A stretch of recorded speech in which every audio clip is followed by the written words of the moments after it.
Assalamualaikum warahmatullahi wabarakatuh. Mari kita bersyukur kepada Allah, alhamdulillahirabbil alamin, dan berselawat kepada baginda Rasulullah Muhammad sallallahu alaihi wasallam. Allahumma shalli ala sayyidina Muhammad wa ala ali sayyidina Muhammad. Semoga antum antuna dan juga keluarga di sana dalam keadaan sehat walafiat. Amin ya rabbal alamin. Pada video kali ini masih bersama Ustadz dalam mata pelajaran budaya alam Minangkabau dengan materi adat nan teradat. Setelah antum mempelajari video kali ini, diharapkan antum mampu mengenal adat nan teradat dan penyusunnya, dan mengenal fungsi serta penerapan adat nan teradat. Adat nan teradat dan penyusunnya. Adat nan teradat adalah jenis adat yang ketiga di Minangkabau. Ia juga menempati urutan ketiga dari 4 jenis adat yang ada. Posisi tertinggi ditempati oleh adat nan sabana adat. Posisi kedua, adat nan diadatkan, dan posisi ketiga, adat nan teradat. Jadi, adat nan teradat bernaung di bawah adat nan diadatkan. Adat nan diadatkan bernaung di bawah adat nan sabana adat. Apa yang dimaksud dengan adat nan teradat? Minangkabau terdiri atas 2 wilayah. Kedua wilayah itu ialah Dare atau Luhak dan daerah rantau. Daerah rantau terbagi 2 pula, yakni rantau Pasisia dan rantau Dare. Di dalam daerah-daerah tersebut ada lagi daerah otonom atau daerah yang mengurus rumah tangganya sendiri yang disebut dengan nagari.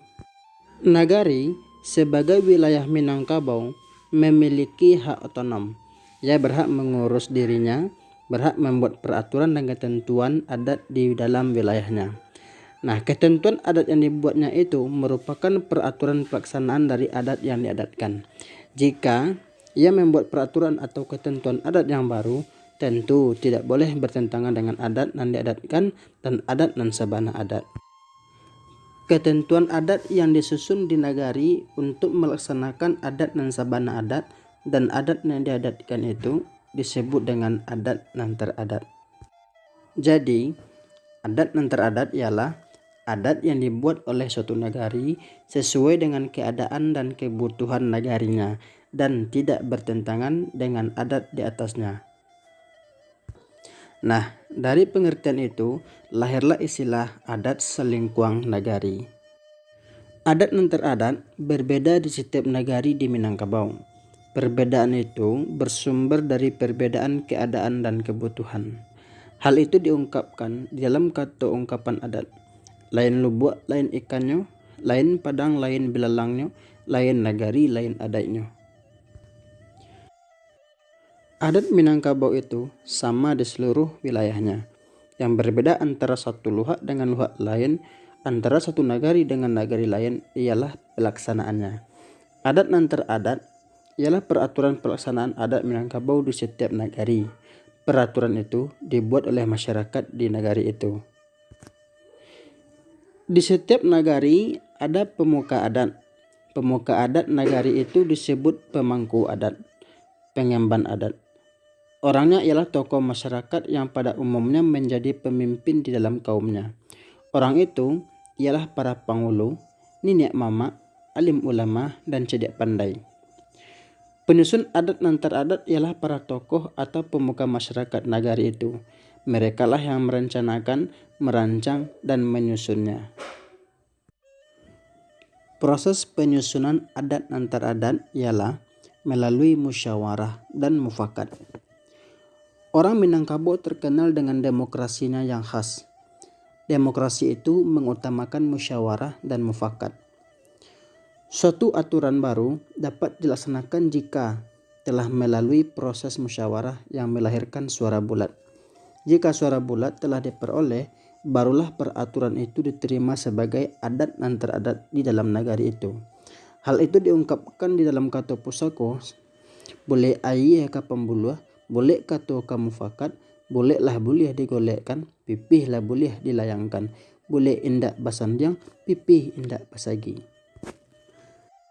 Adat nan teradat ini disebut juga adat babuha senta Artinya, adat ini dapat diperbaiki, diubah, dan diganti sesuai dengan keadaan dan kebutuhan.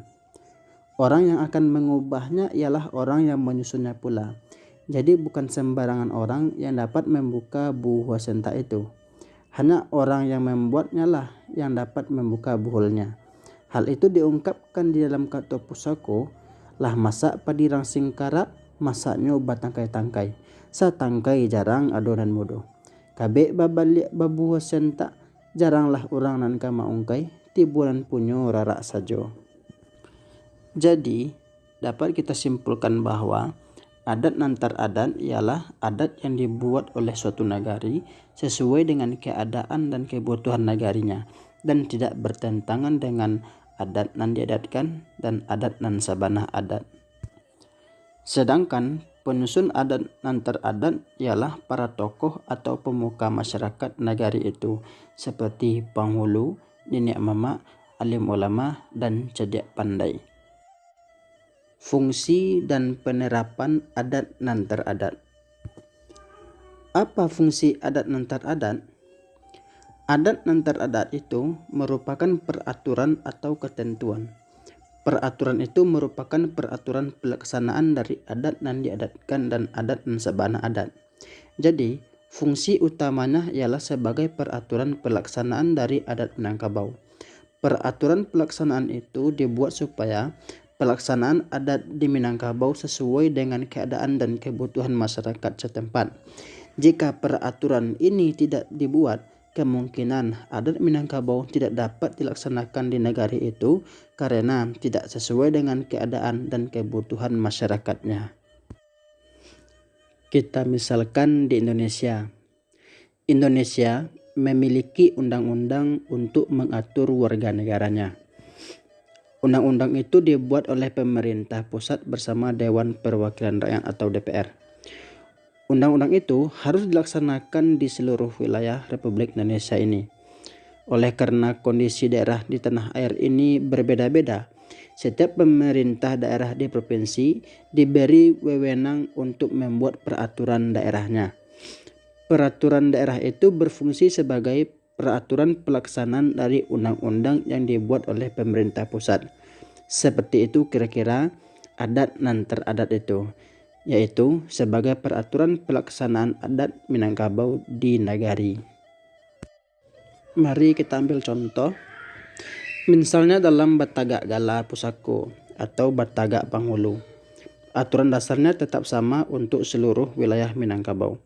Hukum dasarnya sama untuk semua kaum dan suku di daerah ini. Hal ini diungkapkan dalam kata pusako. Batuang tumbuh di bukonyo, karambia tumbuh di matonyo, nan batunggu bapanabangan di mano batang tegolek di sinan cindawan tumbuh. Biriak-biriak tabang ke sama dari sama turun ke halaman, patah sayuk tabang baranti tasuwu di tanah batu. Dari nenek turun ke mama, dari mama turun ke manakan, patah tumbuh hilang baganti pusako lamo baitu juga. Ungkapan itu menyatakan setiap pengangkatan penghulu harus sesuai dengan hukum yang berlaku di Minangkabau. Hukum itu ialah kata pusako. Tidak boleh menyimpang dari ketentuan hukum itu. Akan tetapi pelaksanaannya dapat diatur oleh adat antar adat di dalam satu nagari. Penerapan lain dapat dilihat pada ketentuan adat turun mandi, adat sunat rasul, dan perkawinan. Tata upacara merayakan turun mandi itu diatur oleh adat antar adat di nagari yang bersangkutan. Peraturan merayakan peristiwa penting itu dibuat oleh para pemuka adat di negari itu. Tata upacara, bentuk pelaksanaannya, bentuk kenduri atau perhelatannya diserahkan kepada adat antar adat yang dilazimkan di negari itu. Tentu saja pelaksanaannya sesuai dengan keadaan dan kebutuhan masyarakat setempat.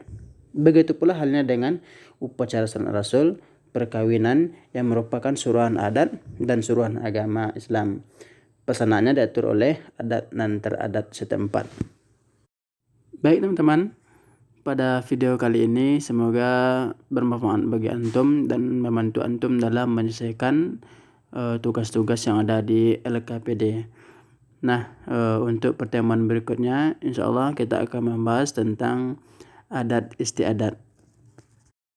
Alhamdulillahirabbil alamin. Subhanakallahumma wa bihamdika asyhadu an la ilaha illa anta astaghfiruka wa atubu ilaik. Assalamualaikum warahmatullahi wabarakatuh.